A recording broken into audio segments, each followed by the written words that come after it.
Hey Jeff, how you doing tonight? Hey, I took the pictures that you sent me and I put them in kind of an order that we can both agree on. This mortar joint across the front of the fireplace, it joins the hearth extension, which is the hearth that extends into the room, with the hearth, which is actually the floor of a fireplace. And so that's an extension. Now, this house, I'm just going to guess, profiling this fireplace, it's on a slab, probably, which means that's not a problem.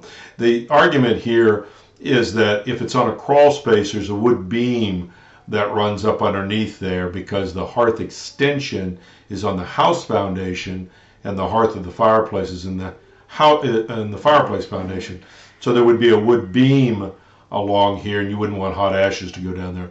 On the other hand, if it's a slab, the only thing that's underneath there is concrete.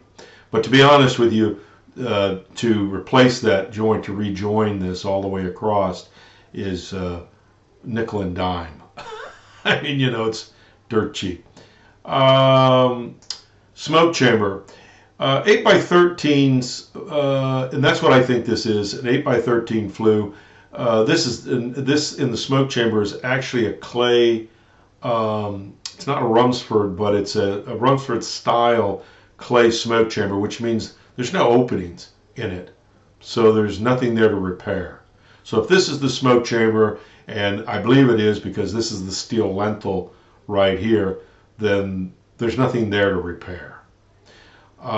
This missing little joint right here in the flue section, this is within an arm's reach of the top of the chimney.